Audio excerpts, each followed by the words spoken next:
In the late 18th century, the world's most powerful weapons weren't tanks or missiles. They were sailing warships. Floating fortresses armed with dozens of cannons, crewed by hundreds, and sent on voyages across oceans. But how did these massive wooden machines actually function? To understand how they worked, how they were built, and what life was like inside, we spent hundreds of hours rebuilding one ship of this era in 3D, piece by piece, inside and out. During the 18th century, the Royal Navy stood as the world's dominant naval force, operating sailing warships across a wide spectrum of sizes and roles. At the very top of this hierarchy were the ships of the line. They represented the biggest warships of the era, with the largest carrying over 100 guns on 3 continuous gun decks, and were crewed by hundreds of men, commonly used as flagships at the center of major naval fleets. At the opposite end of the spectrum were far smaller warships, such as cutters. These vessels were usually single-masted and lightly armed, often carrying no more than 10 guns. Designed for speed and agility, they were crewed by only a few dozen men and were commonly tasked with coastal patrols. Filling the gap between these extremes were sloops of war. These were fast, capable warships built large enough to operate independently over long distances. They were intended for patrol duties, convoy escort, and reconnaissance missions.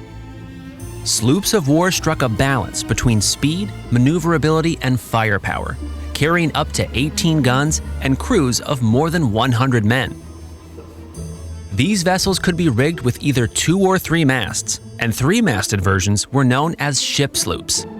One of the best documented ship-sloops of the 18th century is the Swan-Class of the Royal Navy, which we'll explore in detail using HMS Pegasus, launched in 1776 as a reference. To give you a basic idea of her size, the ship measured 45 meters in length, roughly the same as 4 city buses lined up end to end. From the keel to the tip of the tallest mast, it stood 35.6 meters high, with a beam of 8.2 meters at its widest point. She carried a total crew of 125 men, enough to operate the ship and manage the complex web of sails and rigging that kept her moving. Above deck, the ship carried a fully rigged sail plan with 3 masts, all square-rigged. The vessel was arranged across multiple decks, from the open decks at the top used for sailing and combat, down through the crew quarters on the lower deck, and finally to the deep storage spaces of the hold, where the gunpowder magazine sat as the most isolated part of the ship. We'll walk through each of these spaces in detail a little later, starting at the sails and working our way downward deck by deck. But first, let's explore how the ship's hull was constructed.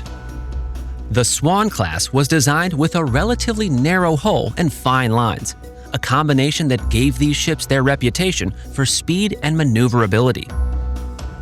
Construction followed the frame-first method, standard for the period, in which the internal framing, primarily made of oak, was erected first, with the external planking added afterward. The process began with the keel, laid down as the ship's backbone. From there, frames, the ship's ribs, were erected along the keel, defining the hull's shape and providing its primary structural strength. Deck beams were fitted across the frames to support the decks above, braced by hanging knees and vertical pillars to distribute loads throughout the hull. With the structure taking shape, mast steps were set above the keel, anchoring the bases of the 3 masts and tying them directly into the strongest part of the ship. We also made a dedicated deep dive video focused entirely on hull construction, revealing details not shown in this video, available exclusively to our YouTube and Patreon members. Finally, from the late 18th century onward, many vessels of this type were fitted with copper sheathing below the waterline, a critical upgrade that protected the hull from marine growth, preserving both speed and durability over long voyages. Rising above the hull were the ship's 3 masts, the foremast forward, the mainmast midship as the tallest, and the mizzenmast aft as the smallest. Each mast was built from stacked sections joined by mast caps, with platforms called tops mounted partway up the mast. Each mast section was supported by its own set of shrouds, providing lateral support and preventing side-to-side movement.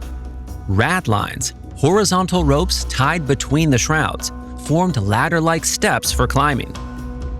Stays ran fore and aft, stabilizing the masts lengthwise. Each mast carried horizontal spars called yards, supporting square sails that were most effective with the wind coming from behind. Some yards carried extendable spars used to carry studding sails, extra sails set in fair weather to increase the ship's sail area. At the bowsprit extended forward, with the jib boom joined to it by a bowsprit cap. Together, they carried a jib sail and stay sails, fore and aft sails that improved the ship's efficiency by capturing wind from different angles. Aft, the mizzenmast carried a gaff, a spar supporting the spanker sail, which played a key role in steering and maneuvering. Together, the masts, sails, and rigging formed an integrated system refined over centuries, allowing the ship to harness wind from multiple directions with remarkable efficiency. Now that we've seen the exterior, let's head to the inside, where you can see what life was really like on board. Starting at the very front of the ship sat the figurehead, a carved wooden decoration mounted at the bow, often tied to the ship's name or symbolic role. Just behind it were the seats of ease, a simple open-air toilet positioned at the bow. These served as the primary toilets for the crew, though in rough seas they were often unusable. Mounted along the ship's sides were 5 anchors, each serving a specific purpose. The bower anchors were the primary anchors. The sheet anchors were the largest and heaviest, reserved for emergencies or severe weather. The kedge anchor was the smallest, used for maneuvering the ship. Rising above the bow was the forecastle, the raised forward deck. This area served as a busy working platform, especially during anchoring operations and while handling sails. Heavy bits, thick timber posts, were installed here to secure mooring lines. Along the edges were swivel guns, small cannons mounted on rotating stands that allowed a wide arc of fire. These were used at close range for anti-personnel defense, particularly against boarding parties and small boats. Also on the forecastle was the belfry and bell, used for timekeeping and issuing commands, along with the galley cowl, a vent that carried smoke and heat up from the galley stove below. At midship was the waist, an open section of deck between the raised ends. At the opposite end of the ship was the quarterdeck, a raised deck at the stern that functioned as the ship's command area. Like the forecastle, it was fitted with additional swivel guns for close-range defense. Dominating this space was the capstan, a powerful lifting mechanism made up of 2 vertically aligned and connected wooden drums, one on the deck and one below, rotating around a central axis.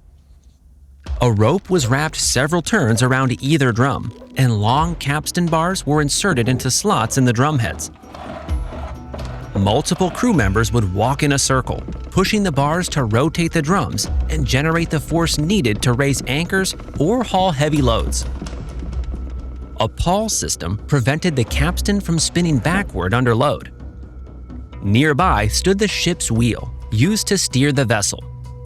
Turning the wheel rotated a drum wrapped with a single rope. Each end of that rope ran through pulleys and attached to either side of the tiller, a horizontal lever connected to the rudder. As the wheel turned, one side of the rope was pulled while the other was released, moving the tiller side to side and turning the rudder. At the stern, a large lantern provided night identification and signaling. The ship's name was typically painted here as a visual identifier. The stern was finished with decorative carving, including scrollwork and ornamental details characteristic of the period. Notably, Swan-Class Ship-Sloops carried more decorative detail than was typical for vessels of their size. And that craftsmanship is exactly what inspired us to create a poster inspired by this video. Grab yours through the link in the description. Every purchase directly supports the channel and the team behind it. We're also giving one away. For a chance to win one, like this video, subscribe, and comment below. What surprised you most about this ship? We'll announce the winner in the next video. And a quick shout out to our last giveaway winner. Congratulations! Below the forecastle and quarterdeck lay the upper deck, the ship's primary gun deck, running the full length of the vessel. Beneath the quarterdeck at the stern were the captain's quarters, consisting of 3 cabins.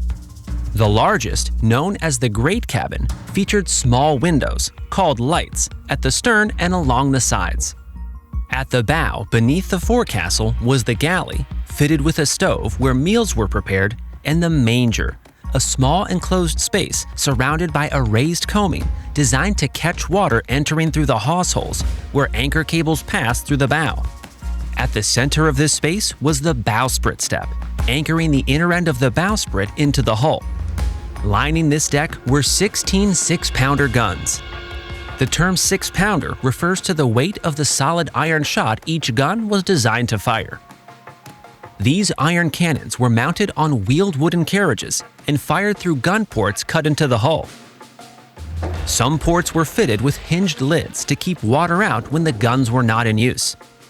A typical firing sequence followed a precise routine. After firing, the worm, a screw-like tool on a long staff, was used to clear debris from the barrel. A wet sponge extinguished any remaining embers. The powder charge was rammed down the muzzle using a rammer, followed by the solid iron shot. The vent hole was primed with a quick-burning charge. Elevation was adjusted using a wooden coin beneath the breech, while lateral aim was set by hauling on gun tackles on each side of the gun. A heavy breeching rope limited recoil, and the gun was fired using a linstock holding a slow-burning match. Around the midship, there were 2 chain pumps, used to remove bilge water collecting in a well in the hold. Crew members turned long handles that rotated a sprocket, moving a continuous chain fitted with leather discs through wooden tubes. One tube carried the chain down, the other brought it up, and as the discs moved upward, they lifted water to a cistern, from which it drained overboard through dales. 2 additional brake pumps handled smaller amounts of water. Gratings in the deck and in decks below allowed light and air to pass downward. These could also be removed to move supplies or equipment between levels. Below the upper deck was the lower deck, the ship's main accommodation level. Positioned at the waterline, it had no side openings and relied entirely on the gratings above for light and ventilation. More than 100 men lived here in extremely confined conditions. At the bow, this deck housed several storerooms essential to ship operations, including spaces assigned to the carpenter, gunner, and bosun, along with dedicated sail storage. These were followed by the carpenter's and bosun's cabins. Scuttles in the deck provided access to additional storage below. At midship was another sail storeroom fitted with louvers for ventilation, along with the upper well, which provided access to the well below. The surrounding open space was where the crew hung their hammocks for sleeping. Aft were the officers' cabins, with a pantry positioned centrally and used as a daily food service locker. Moving into the belly of the ship was the hold, the primary storage space. A vessel like this could remain at sea for months, making it essential to carry large quantities of provisions, supplies, and ammunition. In the aft was the powder magazine, where gunpowder was stored. It was placed deep within the ship and isolated to reduce fire risk, separated by layered bulkheads and accessed through a series of doors acting as fire breaks. The floor was lined with lead to prevent sparks that could ignite the gunpowder. Adjacent to the powder magazine was the light room, a sealed anteroom separated by a glass window. This allowed a lantern to illuminate the magazine indirectly without any open flame entering the space. Nearby was the bread room, used to store biscuits and flour, accessed through the steward's room where provisions were distributed. In the same area were the captain's storeroom, 2 rooms for crew gear, and additional storage accessed through the floor. Midship was the largest space within the hold, containing several tons of stone or iron ballast used to lower the ship's center of gravity and improve stability. Stacked above the ballast were rows of wooden casks holding fresh water, salted meat, alcohol, and other provisions essential for the crew. In the same area, the well collected bilge water at the lowest point of the hull before being pumped out, with the shot locker positioned directly against it, storing cannon shot. Forward were 2 storage rooms for supplies and maintenance items, with additional storage space accessed through scuttles in the deck above. For centuries, the world's great navies were built from wood and driven by wind alone. Vast sailing warships ruled the seas, their power tied entirely to canvas and weather. That era began to change in the early 19th century with the arrival of steam power, a technological shift that would redefine naval warfare. By the late 1840s, more and more sailing warships were being built or retrofitted with screw propulsion, blending old traditions with new machinery. Over the decades that followed, steam engines grew more reliable, iron armor reshaped ship design, and sails were slowly pushed aside. From this transition emerged a new kind of warship, the ironclad, a radical break from everything that came before. That evolution led directly to vessels like the USS Monitor, a ship that permanently changed naval warfare. To see how that transformation played out in detail, watch our full USS Monitor video available now. Thanks for watching. Stay curious.